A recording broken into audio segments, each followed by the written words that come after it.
but we'll be telling people what they'll be paying to do business in the United States. So essentially be paying to be doing business in the United States. I guess you could say they could appeal it, but for the most part, I think we're going to be very fair. But it's not possible to meet the number of people that want to see us. Check your mailbox. We're sending you a letter. What? What? What happened to all the deals that the administration was going to make? What happened when Donald Trump climbed down from his so-called reciprocal tariff rates? Trump officials then tried to save face when that almost collapsed the global economy by claiming that Mr. Art of the Deal himself, the best deal maker ever, and the Trump administration was going to ink hundreds and hundreds of deals. Here's Peter Navarro saying that last month. So we're going to run 90 deals in 90 days is possible. The boss is going to be the chief negotiator. Nothing's done without him looking very carefully at it. He has such a fine attention to detail.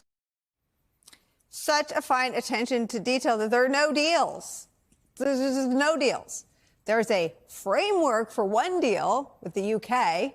By the way, the UK accounts for 3% of our trade with the world. There's a framework for negotiations for a possible deal with China, not 90 deals in 90 days, like not even close, not even by Trumpian math. So today's announcement by Trump actually raises more questions than it answers. They're sending letters?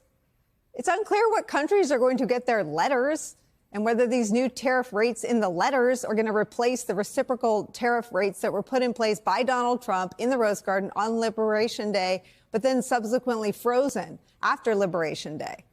Again, because the global economy started to crater. In other words, businesses and consumers don't know what to expect now. But they do know because of that announcement on camera that there are letters coming, and so we're all bracing for more confusion and more uncertainty on top of the chaos and confusion that has already put consumers in this country in a sour and anxious mood.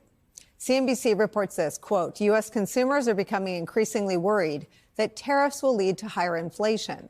That's according to a University of Michigan survey released Friday, quote, tariffs were spontaneously mentioned by nearly 3/4 of consumers, up from almost 60% in April.